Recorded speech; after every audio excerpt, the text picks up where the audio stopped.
Alien mother sold herself to feed her child, but the human who bought her chose love instead. Willie Thorne knew better than to linger in dying places. But this station, bolted like a scab onto the remains of a forgotten moon, felt too much like him to ignore. Empty, rusting, and still pretending to function. He stepped off the lift platform, boots thudding against the grates, shoulders hunched against the stale warmth of recycled air. Every corridor buzzed faintly, overused electronics struggling against entropy. He didn't bother with his name here. No one cared. No one asked. They only looked at your hands, what they held, or what they could take. A century ago, this station might have been a mining hub. Now it was a corpse, picked over by desperate traders and those who'd stopped pretending they were anything else. He moved through its ribcage, metal decks lined with plastic tarp stalls, flickering consoles, and barterers hawking salvage tech and imitation meat. He wasn't here for charity. He was looking for parts, a replacement filtration coil, maybe an intact solar fuse if he got lucky. Just enough to keep the brindle running until he found somewhere colder, quieter, emptier. Somewhere that didn't echo. But fate, as usual, offered him something else. Off-books cargo, a vendor muttered behind a curtain of greasy beads, eyes flicking to Willie's scarred jacket. Human-friendly if that's your thing. Bay 13. Willie didn't look at him, didn't answer. He should have kept walking. Instead, his feet turned toward Bay 13, the noise thinning behind him, his breath fogged in the cooler corridor, the vents wheezing with age.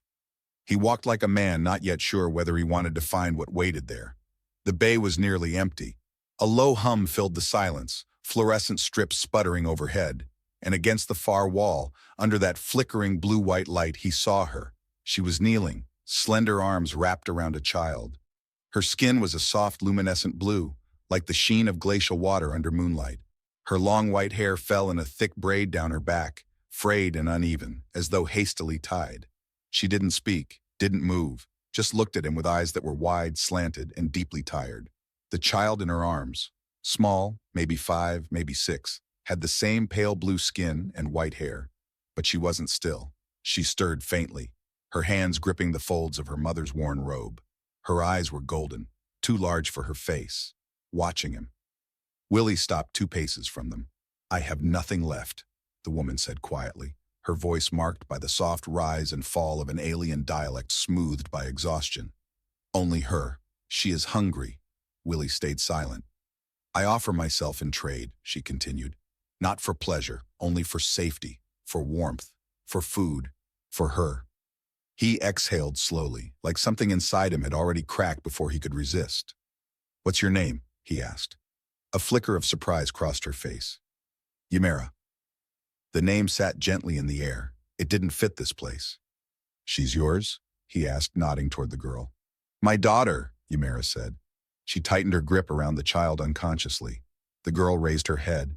Her voice was soft and fragile, as though it might break on the way out. "If I eat too much," she whispered, "will you throw me away?" Willie felt something twist in his chest, the same quiet, cruel tug he hadn't felt in years. He crouched down, his knees popping. "What's her name?" he asked. "Tali," Ymera replied. Willie looked at the child and shook his head. "I don't throw people away." Tali blinked, unsure whether to believe him. Ymera said nothing, but her eyes didn't leave his. "I'm not here to buy anyone," Willie said. "I've got food, heat, a ship. It's not much, but you'll be safe." Ymera hesitated, like she'd misheard him, like the concept of safety was something she had once known and buried deep. "I'm not taking anything from you," he said gently. "Come with me, please." Still kneeling, she pressed her forehead to her daughter's. Then she rose slowly to her feet, moving like someone afraid any sudden motion might shatter the moment. Her body was too thin under the robe, malnourished. She carried the girl like she weighed nothing. Willie led them out without a word. He didn't look back. The brindle sat on Dock C, squat and patched like the man who piloted her. She wasn't beautiful, but she flew, and more importantly, she was his. He keyed the ramp down and waited while Ymera stepped inside, eyes scanning every corner of the ship like she expected a trap. He gestured toward the central corridor. "You'll sleep in the crew berth. Showers in there too. Towels are clean, water's hot, usually." Ymera didn't answer. Her eyes were already glistening. Not from tears, from adjusting to something foreign, kindness. He moved toward the galley, pulling down a canister of preserved broth and rehydrated grain. He didn't cook often, but he warmed it properly, found a clean bowl, even added a pinch of salt. By the time he returned, Ymera was sitting on the edge of the cot, holding Tally in her lap like a shield. He set the bowl on the desk beside them. "It's safe." Tally didn't wait. She reached greedily for the food and started to eat too fast. She choked almost immediately, coughing hard. Ymera flinched, pulling her close. "Slow, my light, slow." Willie instinctively stepped forward, but Ymera's hand came up, sharp and trembling. Not in threat, in protective instinct. Tally calmed, gulped air, then took slower bites. "She's all right," Willie said. Ymera nodded. Her gaze lingered on the bowl as though it were some holy relic. When she met his eyes again, her voice cracked. "I don't understand. Why are you doing this?" Willie thought about answering. He thought about the girl he'd failed years ago, about the colony wall that collapsed before he could get back inside, about the silence that came after her scream. He said none of it. "Because I can," he murmured. Then he turned and left them alone. In the cockpit, he slumped into the chair and stared at the nav screen, its soft blue lights flickering over his face. Outside, the station loomed, dark, broken, slowly turning in the black. He closed his eyes, trying not to think about the two shapes in the room behind him, trying not to care. But somewhere deep in the station's bowels, a traitor was realizing his cargo had vanished, and not the kind anyone was supposed to steal. The hum of the ship was steady, like a pulse under metal skin. Somewhere in the dark, water hissed through worn pipes. The recycled air wheezed faintly through the vents, and the cold emptiness of space pressed against the hull like a held breath. Inside, silence reigned. Willie Thorne leaned against the bulkhead just outside the crew berth, arms crossed over his chest, listening. Inside the room, he could hear the soft, uneven rhythm of a child's breathing. One heavier breath, one lighter, no crying, no whispers, just sleep. He let that comfort him, a little. It was past ship's midnight. The lights were dimmed to a low orange glow across the corridor. He should have gone to bed an hour ago. He hadn't. Instead, he stood there, not moving, not sure why he couldn't. The woman, Ymera, hadn't locked the door. That alone should have told him something. Either she trusted him already, or she was too tired to care if she lived or died. That thought burned. He rubbed a hand over his jaw, the stubble rasping under his palm. Then he turned and walked back to the galley, bare footsteps dull against the grating. He heated a pack of protein broth, not because he was hungry, he wasn't, but because the motion of doing something felt necessary. The spoon clinked against the side of the tin bowl as he stirred, slower than needed. Ymera's voice had followed him long after she spoke it. "I offer myself in trade, not for pleasure, only for safety, for warmth, for food, for her." He had heard desperation before, but not like that. Hers wasn't pleading. It wasn't bargaining. It was quiet surrender, edged in iron. It wasn't that she wanted to be saved. She had already accepted she wouldn't be. That was what gutted him. He poured the soup into 2 bowls and set them on the galley table, then a smaller one for the girl. He hesitated, then added a splash of salt to the child's. Something close to a memory stirred, someone once telling him salt was what made bland food feel alive. He was still staring at the steam when they came in. Ymera stepped softly, her bare feet silent on the metal floor. Her long white hair was damp, loosely twisted and falling down her back. She wore the emergency robe from the locker, tied awkwardly around her waist. It looked borrowed in every way. Her blue skin, though freshly washed, still showed signs of wear, faint bruises across her forearms, a healing scratch under her collarbone. She stood in the doorway like a guest who hadn't yet been told she was allowed to stay. Beside her was the child, Tally. She clung to the folds of Ymera's robe but didn't hide. Her golden eyes scanned the room with careful interest. She looked better already, still thin, still pale, but her movements weren't so sluggish. She sniffed the air and blinked at the bowls on the table. Willie stepped back and nodded toward the seats. "It's not much, but it's hot." Ymera said nothing but led Tally forward. The girl climbed into the booth with both knees, then reached out for the smallest bowl. She hesitated. Willie watched her fingers hover. "You can eat," he said gently. "It's okay." Tally looked up at her mother, who gave a slow, silent nod. Then she dug in. This time, she didn't eat like an animal. She ate quickly, yes, but not with that starved panic from before. She paused between bites. She chewed. She even blew on the spoon once.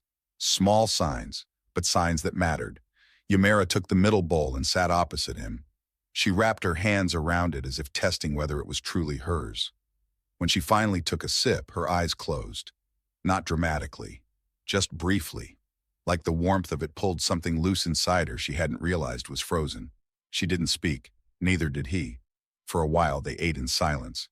When Tally finished, she turned to the tiny paper packet on the table beside her. "What's this one?" she whispered. "Salt," Willie said. "Just salt." She poked a fingertip in and tasted a grain. Her face wrinkled. "Spicy." He smiled just a little. "Yeah, that's the good kind." Ymera looked down at her daughter and something in her face softened. Not joy exactly, but the closest thing he'd seen yet. It made her look younger, less guarded. Willie cleared the bowls without a word and rinsed them at the sink. The water was cold. He dried his hands on a patchy towel and turned back toward them. "Where are you from?" he asked. Ymera's fingers brushed Tally's hair behind one small ear, but she didn't look away from the child. "A forest world," she said eventually. "Velathine. We lived near the Skywater, what you'd call a lake. It sang in the morning. That's what we called it. Sky Singer." He nodded, committing it to memory. She continued, voice lower. "But there was sickness, and no medicine, no credits. My mate, he fell first. Tally was too young to remember." She ran her thumb across her daughter's forehead in a slow, circular motion. The child was dozing now, lulled by warmth and safety. "They said I was impure, unclean, a waste of the healer's time." Willie swallowed the urge to speak. The instinct to say "I'm sorry" felt too small, too human. He crouched beside the booth instead and gently lifted Tally into his arms. She stirred, mumbled something in her native tongue, and curled into his chest like it was the most natural thing in the world. "She's light," he said, half to himself. "Too light." Ymera stood quickly, startled. Not in protest, just unfamiliarity. She reached out as if to take the child back. "It's all right," he said. "I'll lay her down." She hesitated again, then let go. That, more than anything, felt like trust. He carried Tally to the crew berth and laid her on the cot. She didn't wake. Ymera stood in the doorway, unsure. "You can sleep here too," he told her. "I'll take the chair in the cockpit." "I don't," she began. He shook his head. "It's fine." Then he added, quieter, "Sleep's a kind of trust. You've earned it." She didn't move right away, but eventually she stepped into the room and pulled the blanket over her daughter. Willie left her there, alone in the warm silence, and returned to the front of the ship. He sat in the pilot's chair and looked out at nothing.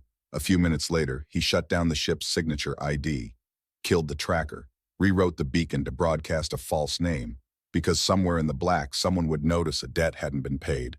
And when they came looking, they wouldn't knock. And he wasn't going to let them near that little girl again. Willie awoke to the sound of metal shifting against metal, barely audible, the kind of noise that only meant something when you lived alone long enough to notice every breath your ship took. For a moment he stayed still in the cockpit chair, letting the hum of the brindle settle around him. His body ached from the awkward sleep, one leg hanging off the armrest, a crick in his neck that pulsed when he turned. But it wasn't the discomfort that kept him still. It was the scent, warm, subtle, foreign. His eyes opened fully. Not the scent of coolant or ionized air, not rust or engine grease. This was earthy, herbal, faintly spicy, like something simmered slowly with intent. Someone was cooking. He stood and followed the scent through the corridor, bare feet whispering over cold steel. The galley lights were dimmed to a soft yellow. And there, standing at the tiny cooktop with sleeves rolled back and silver-white hair tied loosely at her neck, was Ymera. She looked different in the morning light. Or maybe not different, just more real. Her blue skin was still pale around the edges, her bioluminescent markings dim but visible now that she wasn't hiding them beneath layers of tension.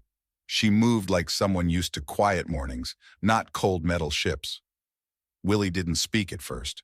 He watched.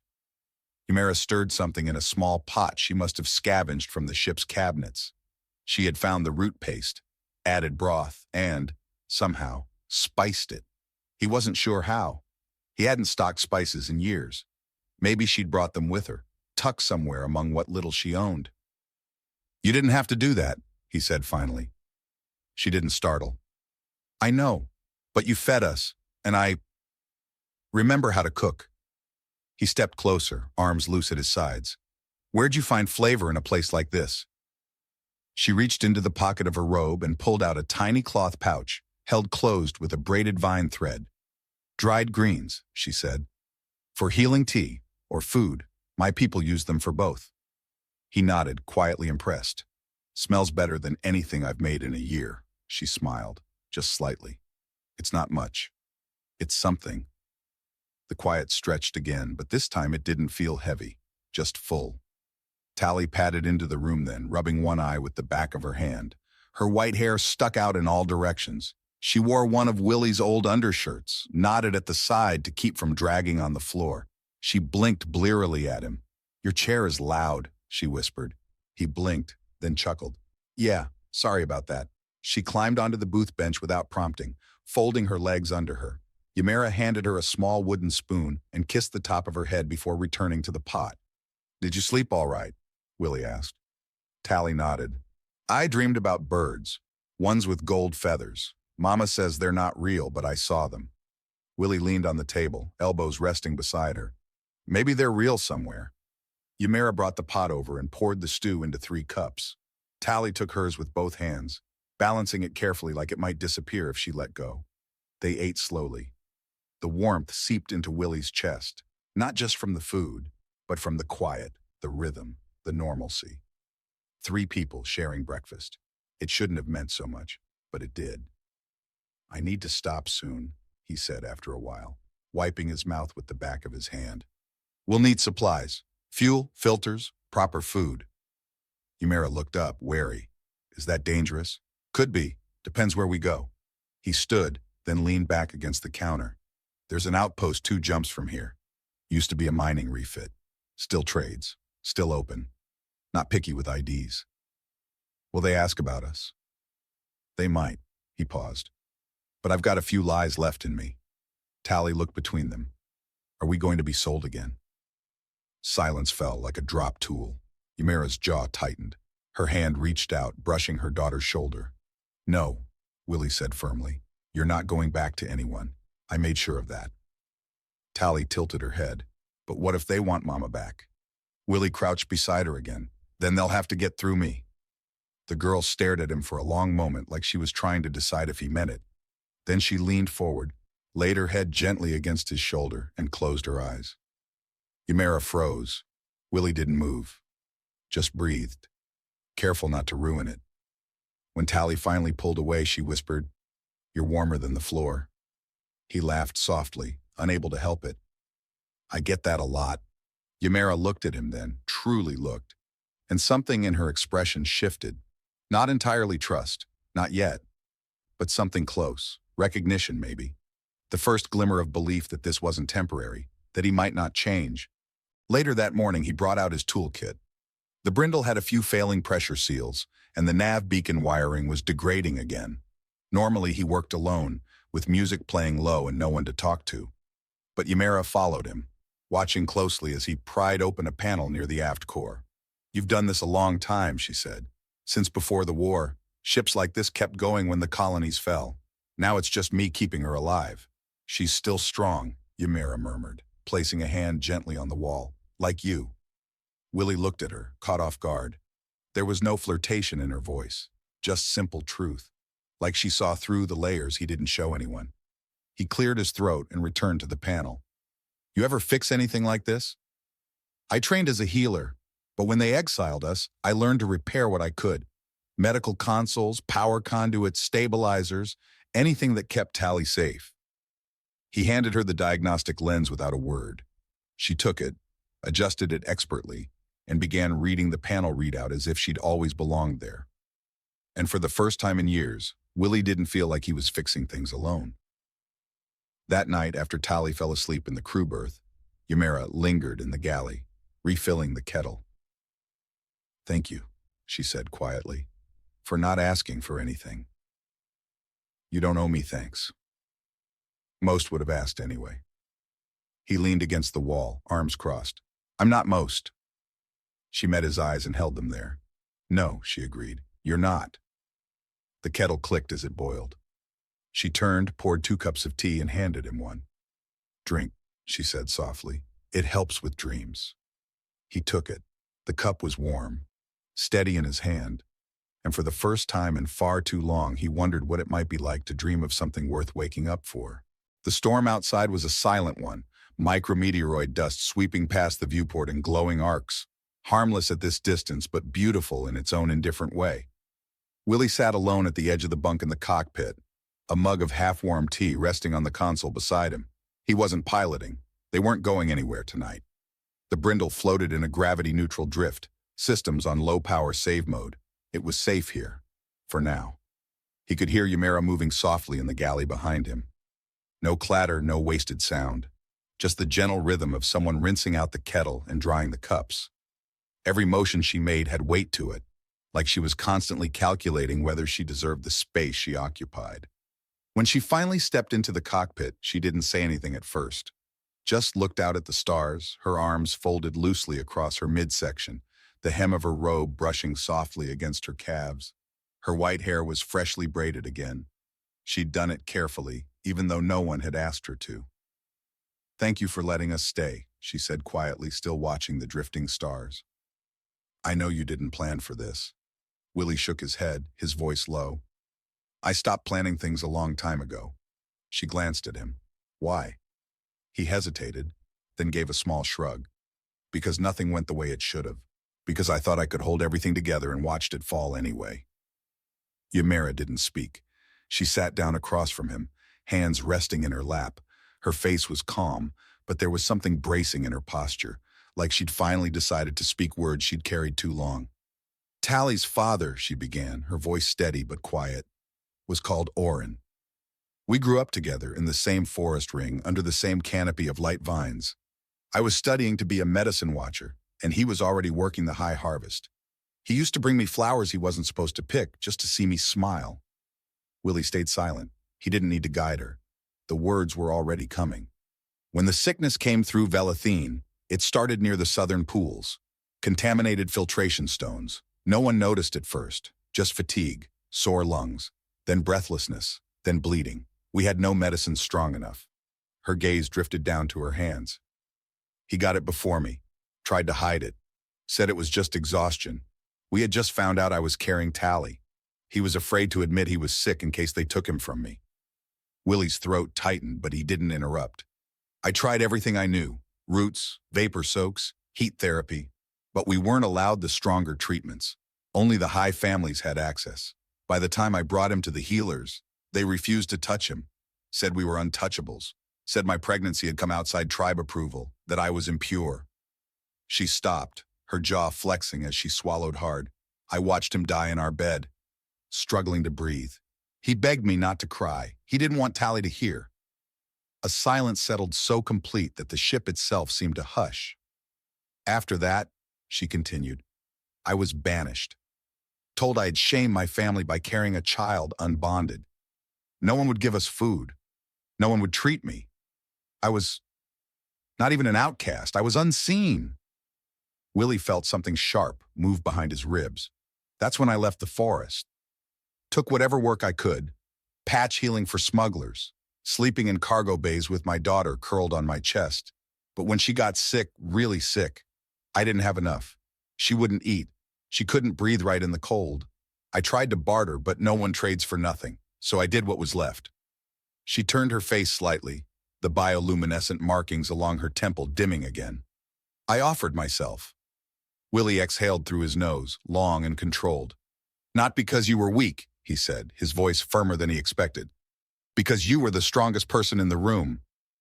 Ymera looked at him then, her eyes shining, but no tears falling. She'd cried all she had long ago. "I hated myself," she admitted. "But I hated more the thought of watching her die like he did, alone, cold." "She won't," Willie said. "Not here. Not while I'm breathing." It wasn't a promise made from pride. It was quiet, matter of fact. The way you stated your name, or what you'd already decided. Ymera's gaze softened, and she shifted slightly forward, resting her elbows on her knees.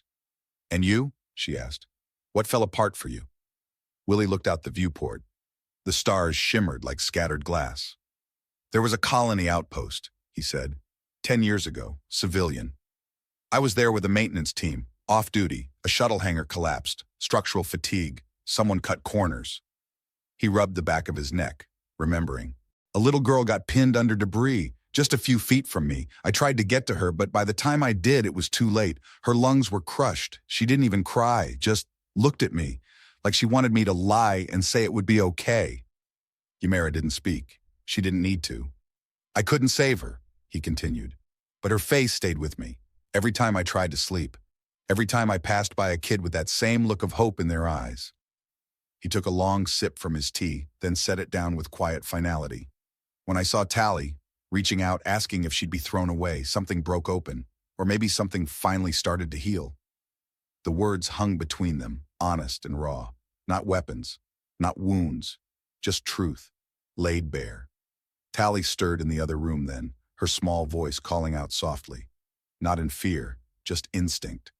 Ymera rose without hesitation, stepping toward the crew berth. She paused in the doorway and looked back. "Thank you for telling me," she said. "You deserve to know," he replied. A faint smile flickered at her lips, one not worn like armor, but like the edge of a new beginning. As she vanished down the corridor, Willie sat back in the quiet. Outside, the meteor dust continued to drift. And inside, for the first time in a long time, the silence didn't feel hollow. The brindle was too quiet, no warnings, no immediate alarms, just the faint, unnatural pulse on the nav console, a soft, repeating echo in the background noise. Willie leaned closer, adjusting the scan filters. There it was, a masked signal, faint but too consistent to be debris, too slow to be automated drift telemetry. Someone was scanning, deliberately, hunting. His hand hovered above the manual jump override. Not yet. He shut the display down and moved fast through the corridor.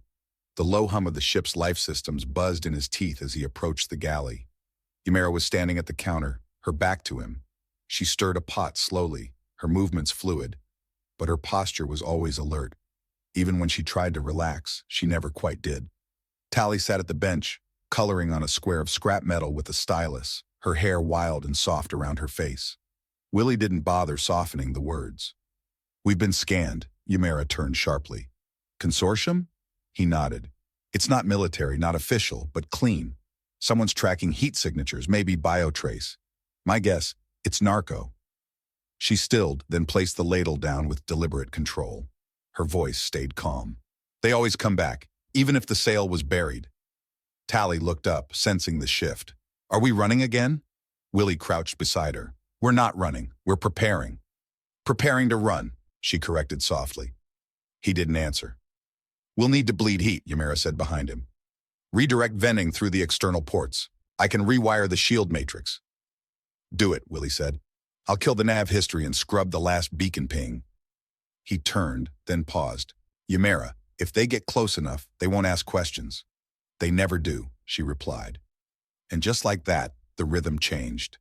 Within minutes, the brindle's inner systems were reconfigured for a cold drift. Willie masked their ID, diverted auxiliary power to venting decoys, and rigged the transponder to emit a failing signal that would make the ship look like dead weight. Ymera worked beside him, sleeves rolled up, forearms glowing faintly in the cold light as she soldered wire junctions and rewrote circuit paths with practiced hands. She didn't ask what went wrong. She didn't look afraid, just focused. Tally didn't stay idle. She fetched tools, held lights, sat still when told. Her silence wasn't fear anymore. It was discipline. She'd been through this before, too many times. Willie tried not to think about what that meant. He slid under a panel near the main relay node and rewired the nav beacon, isolating the last ping signature. When he finished, he crawled out and met Ymera's eyes. "They'll track you through more than just movement. You said the sale wasn't public, but someone tagged you." Ymera wiped her hands, then sat beside the open panel. For the first time, her voice didn't hide behind caution. "When Oren died," she said quietly, "there was no food left in our sector. Our forest was dying. I begged a passing cargo trader for passage off-world, just for Tally and me." She paused. Her gaze was distant now. "He offered a contract, said it was standard refugee process. I didn't know the language well. He said it was labor in exchange for shelter and medicine. I signed. Willie was still. Later," she said, "he changed the terms. Said I owed double, then triple. He brought me to Narcos port. Put a chip in my coat lining. They processed me as freight. No trial, No record. Just a shipment code. Willie's jaw tightened. I escaped when a handler tried to touch her, she added, glancing toward Tally. I stabbed him with a broken syringe and fled into the docks. You were the first face after that. She didn't cry. She didn't need to. Willie stood and walked to the helm. The nav screen now showed ghost static. No traceable route, no heat trail. Good. We're making a jump, he said. Perel Station. It's not on consortium charts. No formal docking, no customs. It's where ships go to disappear. Will it be enough? She asked. He turned to look at her. It has to be. Tally tugged his sleeve. Her voice was small. Do I have to change my name? He crouched. Only if you want to. She thought for a moment, then shook her head. I like who I am. Willie smiled. Then we'll protect that. He fired the jump. Outside, space warped. Inside, gravity rippled and pressed briefly against them, then settled. They drifted for a while in the silence after, long enough for the systems to cool, long enough for Willie to feel the edge of his pulse again. Ymera brought him tea, steeped from her personal pouch of herbs, the scent calming and earthy. She didn't speak as she handed it over. She just sat. They were alone in the cockpit. She thinks you're home, Ymera said finally, voice soft. I'm a broken ship and a patched coat, he replied. She doesn't care. He looked at her. Do you?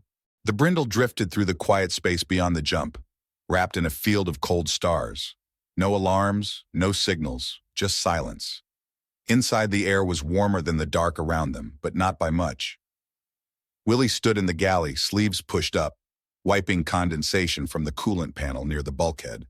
The ship's systems were recovering slowly after the jump, more slowly than he liked, but they were holding. Ymera entered without a word. She moved like part of the ship now, silent, sure-footed, sensing every tremor in the floor plating. Tally padded behind her, clinging to a blanket, her hair mussed and eyes puffy with sleep, but peaceful. They'd slept, not because they felt safe, but because exhaustion had finally let them.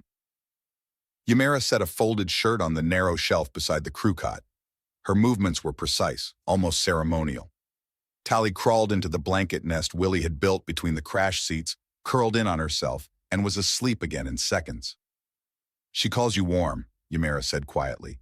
Not strong, not brave, just warm. Willie looked at her, unsure what to say. I think, she went on, she's starting to learn what comfort means. He felt it then, low in his chest, not pain, not joy exactly, but weight, solid and grounding, like his ribs were made of stone now, and he was finally standing on real ground. Ymera laid down the shirt and sat beside it. When I was still in the forest before everything fell apart, Oren used to say something. He believed safety wasn't a place, it was a person. Willie swallowed. He sounds like a good man. He was. Her voice didn't break, but it frayed around the edges. But he died alone, and I couldn't stop it. She looked down at her hands, then stood and stepped closer. That wasn't your fault, he said gently. I know that now, she replied. But it took losing everything to believe it. She drew a deep breath, her voice steady now. You stopped me from dying the same way. She wasn't being dramatic. The words didn't ask for pity. They were truth, spoken with the quiet finality of someone who'd held death close and recognized the shape of mercy. The air between them shifted. Willie didn't speak. He reached out slowly, not taking her hand, just resting his own nearby, palm up, offering nothing more than presence. Ymera's fingers moved, deliberate and cautious, and slid into his. It wasn't a kiss, not yet, but it was something unmistakable, a reply. That night, the storm hit. A radiation wave from a nearby gas giant slammed into their orbital path, frying half the station's long-range systems and throwing the Brindle into emergency mode. Lights flickered. The gravity field fluctuated. Heat levels dropped faster than expected. The ship groaned as the shields compensated. Tally screamed once from the crew berth. Willie grabbed the emergency blankets, rushed back through the corridor, and found Ymera already there, kneeling, arms wrapped tightly around her daughter, whispering soft lullabies in a language he didn't recognize. Her voice barely rose above breath, but the melody wound through the dark like something ancient, made of wood smoke and river mist. He dropped to his knees beside them, wrapped the blanket around all three of them. Ymera reached for his wrist, gripping it tightly. Her hand trembled. She's scared, she whispered. So am I, he said, just as softly. They stayed like that, pressed together on the cold metal floor, the ship humming low around them. Tally calmed slowly, her face tucked into Ymera's chest, her small fingers clutching at the fold of Willie's jacket. She didn't cry again. "She calls you Papa now," Ymera said after a while, her voice so faint he almost missed it. Willie stared down at the girl's hand. "I don't mind," he said. A long breath passed between them. "Do you?" he asked. She shook her head slowly. "I think—" She hesitated, then said, "I think I wish I'd met you before I forgot what kindness felt like." He turned his head to her. She was watching him, not afraid, not hiding. Her shoulders relaxed for the first time, the bioluminescent markings along her temples flickering back to life in soft pulses of pale blue. "You didn't forget," he said. "You just never had a safe place to show it." Her head tilted slightly. Then wordlessly, she leaned into him. Her forehead brushed his shoulder and he let it stay there. Outside, the storm rattled against the hull. Inside, 3 souls sat on cold steel wrapped in warmth that couldn't be measured in degrees. The brindle trembled. The dark held fast. But inside that tiny pocket of metal, they were no longer alone. And that, for the first time in too many years, was enough. Brindle touched down with a low metallic groan that vibrated through the floor. Docking clamps locked into place one by one, each sounding like a final note in a long, unfinished song. The lights above flickered in time with the aging grid. Peril Station's way of saying welcome, without warmth. They'd made it. Willie stood in the open hatch, eyes sweeping the landing bay. It wasn't much. Concrete scarred by heat scoring, a broken loader droid rusted in one corner, its optical sensors long dead. The entire place smelled of metal, ozone, and abandonment. But it was quiet, and that, for now, meant safety. Tally came down the ramp first, her small boots tapping the metal grate as she walked out into the open. She paused and tilted her head, letting the artificial sunlight from the overhead grid bathe her face in pale gold. "It's warm," she said, barely above a whisper. Willie followed her down, one hand resting lightly on the grip of his tool belt. Not for show, just habit. "It's fake," he told her. "Programmed light, no sun, no sky." "I like it anyway," she said. "It feels like morning." Behind them, Ymera emerged slowly, one arm wrapped around a canvas bag slung over her shoulder. Her white hair was tied back again, but loose strands curled around her face. And for once, she didn't fix them. Her gaze met Willie's briefly. Something unspoken passed between them. Acknowledgement, maybe. Or relief that hadn't found words yet. They moved quietly through the hangar, passing a wall of silent ships. Some derelict, some still alive, most forgotten. The berth Willie had rented was deep in the lower decks. No traffic, no questions. Just a few power hookups and a rusted blast door that still obeyed old security codes. Once inside, they took stock. The air was breathable. The water recycler worked. The lights buzzed but held. It would do. Willie checked the seals along the hatch, double-locked the manual override, and ran a quick diagnostic on external motion sensors. All clear, no pings, no patrols, no consortium signal sniffers, at least for now. He turned to find Ymera unpacking the few belongings they had onto a shelf. 2 folded shirts, a coil of wire, a dull knife, a drawing Tally had made of a ship with wings shaped like a bird. Tally herself was in the corner, dragging a crate toward the wall. "What are you doing?" Willie asked. "Making my nest," she said matter-of-factly. "Ships don't have bedrooms, so I make nests." He crouched beside her. "Need help?" She nodded once. Together they arranged the blankets just so, stacking them over layers of old maintenance tarps. She set her doll, a small twisted bundle of cloth and wire, on top like it was a guardian. Then she turned to him, golden eyes wide and serious. "Can I ask you something?" "Of course." "If someone came," she said slowly, "like someone bad, and they said they wanted to take me, what would you do?" "I wouldn't let them," he answered without hesitation. "But what if they were bigger than you?" He leaned in. "Then I'd build something bigger than them." She was quiet for a moment, then climbed onto his knee and wrapped her arms around his neck. "Can I call you Papa all the time now?" she whispered. He didn't move, didn't speak. For a moment, he could only feel the weight of her, a small, fragile, trusting thing, pressed against him like it was the most natural place in the world, like she'd always known how to fit there. He looked up, Ymera was standing at the edge of the room, watching. She didn't nod, didn't speak, but the look in her eyes was something close to peace, or maybe surrender, to hope, to stillness, to the idea that this time they might not have to leave again. Willie pulled Tally close. "You can," he said softly. "You already do." Later that night, when the lights dimmed and the hum of the station settled into a low rhythm, Willie sat at the edge of the berth, staring out through the narrow viewport. Outside, Perel Station orbited a dying moon, its surface fractured and veined with slow-burning light. Ymera joined him, a cup of steeped tea in her hands. "She doesn't ask if we'll be thrown away anymore," she said. "No. She doesn't even ask if we're staying. She knows." Ymera handed him the cup. "She built you into her nest." He chuckled softly. "Yeah, I noticed." A pause. "You're not just safe to her," she said. "You're home." He looked at her, quiet for a long time. Then he said, "It's strange." "What is?" "I spent years convincing myself I didn't want this, that I couldn't do it again, couldn't lose again. And now, I can't imagine anything else." She reached over and placed a hand on his chest. Her touch was light, but the way he leaned into it told her everything. "You didn't find us," she said. "We found each other." The Brindle system sighed low as the station settled into its night cycle. The hum of machinery slowed. No alarms, no chasing signal, no forward motion. The Brindle system sighed low as the station settled into its night cycle. The hum of machinery slowed. No alarms, no chasing signal, no forward motion, just quiet. Tally stirred once in her sleep, murmuring nonsense. Willie didn't move from his spot beside Ymera. Her head came to rest on his shoulder. Her fingers slipped into his without words. No declarations, no promises, just warmth. And that was enough. The morning came slow, like it had nothing better to do. Soft light filtered through the old viewport slats, slicing across the inside of the berth in dusty gold.